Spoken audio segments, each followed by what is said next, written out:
নমস্কার বন্ধুরা, নতুন ছবিযুক্ত ভোটার কার্ড আপনারা কিভাবে ডাউনলোড করবেন হাতের ফোন থেকে বাড়িতে বসে। এটা হচ্ছে আমার এসআইআর করার আগে ভোটার কার্ড এবং সেখানে এই ছবিটা ছিল এবং এসআইআর এর ফাইনাল ভোটার লিস্ট পাবলিশ হওয়ার পরে যে ভোটার কার্ড আমি ডাউনলোড করেছি সেটাই ছবি এইরকম আছে। তার মানে ছবি পরিবর্তন হয়েছে। কিসের উপরে বেস করে এই ছবি পরিবর্তন হয়েছে? আপনি এসআইআর ফর্মে যে পাসপোর্ট সাইজ ছবি দিয়েছিলেন সেই ছবিটাই কিন্তু নতুন ভোটারে ইএপিক বলুন বা ভোটার কার্ড বলুন সেখানে পরিবর্তন হয়েছে। তো এটা কিভাবে ডাউনলোড করবেন আজকের এই ভিডিওতে এটা স্টেপ বাই স্টেপ দেখাবো। তো ভিডিওটা মনোযোগ সহকারে দেখবেন এবং যারা আমাদের চ্যানেল নতুন চ্যানেলটিকে অবশ্যই সাবস্ক্রাইব করে রাখবেন। চলুন শুরু করা যাক। প্রথমে যে কোনো ব্রাউজার থেকে আপনি গুগলে আসুন এবং এখানে এসে সার্চ করুন eci.gov.in বা এসিআই ভোটার বলে সার্চ করুন। তাহলে ভোটারের যে অফিসিয়াল পোর্টাল voters.eci.gov.in এই পোর্টালটা ওপেন হবে।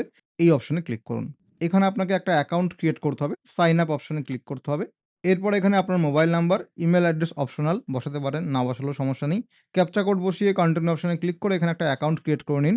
অ্যাকাউন্ট বানানো হয়ে যাওয়ার পরে লগইন করতে হবে। তো এখানে আমি লগইন করব। আমার অলরেডি এখানে অ্যাকাউন্ট ক্রিয়েট করা আছে। আমি আমার mobile number, email ID, voter কার্ডের নাম্বার এবং ক্যাপচা কোড বসিয়ে এখানে লগইন করছি। এইবার আমার ভোটার কার্ডের সঙ্গে লিঙ্ক করা ফোন নম্বরে ওটিপি যাবে, অথবা আমি এখানে যেই অ্যাকাউন্ট খোলার সময় ফোন নাম্বার দিয়েছিলাম সেটাই ওটিপি যাবে। সেই ওটিপি বসিয়ে এখানে ভেরিফাই এবং লগইন করে নেব। ওটিপি বসানোর পরে এই অপশনটাতে ক্লিক করতে হবে। ক্লিক করলে লগইন হয়ে যাবে। এটা হচ্ছে আমার ড্যাশবোর্ড ওপেন হলো। এখান থেকে আপনাকে ডাউনলোড করতে হবে ইএপিক। এই যে অপশন রয়েছে ইএপিক ডাউনলোড, এই অপশনে ক্লিক করতে হবে। ক্লিক করার পরে এখানে আপনি এপিক নাম্বার অথবা রেফারেন্স নাম্বার দিয়ে এপিক কার্ড ডাউনলোড করতে পারেন। এখানে ভোটার নাম্বার বসাবেন। এখান থেকে স্টেট চুজ করবেন। এখান থেকে আমাদের ওয়েস্ট বেঙ্গল চুজ করতে হবে। করার পরে সার্চ অপশনে ক্লিক করতে হবে। সার্চ অপশনে ক্লিক করলে আপনার ভোটার কার্ডের ডিটেলস ওপেন হবে, যেমন নাম, রিলেটিভের নাম, স্টেট, এসি এবং মোবাইল নাম্বার। তারপরে এখানে আছে সেন্ড ওটিপি, এখানে ক্লিক করবেন। এবার আমার ভোটার কার্ডের সঙ্গে লিঙ্ক করা ফোন নম্বরে ওটিপি গেছে, সেই ওটিপি এখানে বসিয়ে ভেরিফাই অপশনে ক্লিক করতে হবে। ওটিপি বসিয়ে দিয়েছি, এবার জাস্ট ভেরিফাই অপশনে ক্লিক করব। এই যে ওটিপি ভেরিফিকেশন হয়ে গেছে, ডাউনলোড ইএপিক, এখানে আমার ভোটার কার্ড ডাউনলোড হয়ে গেছে এবং এখানে কিন্তু আমার ছবি পরিবর্তন হয়ে গেছে। তাহলে ভিডিওতে দেখানো এই প্রসেস ফলো করে নতুন ছবিযুক্ত ভোটার কার্ড ডাউনলোড করতে পারেন।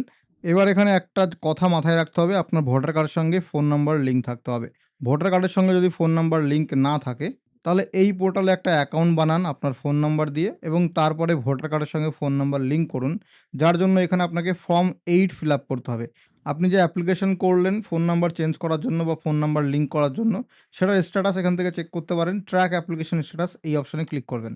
ক্লিক করার পরে রেফারেন্স নাম্বার বসাবেন, তারপরে সাবমিট অপশনে ক্লিক করবেন। তাহলে আপনি অ্যাপ্লিকেশন স্ট্যাটাস চেক করতে পারবেন যে কত দূর আপনার লিঙ্ক করার প্রসেসটা এগোলো। তো এটা হচ্ছে সম্পূর্ণ ভিডিও। কোথাও বুঝতে অসুবিধা হলে কমেন্ট করে জানাবেন। ভিডিওটা ভালো লাগলে লাইক করুন এবং চ্যানেলটিকে সাবস্ক্রাইব করে রাখুন এরকম কাজের ভিডিও আরও পাওয়ার জন্য।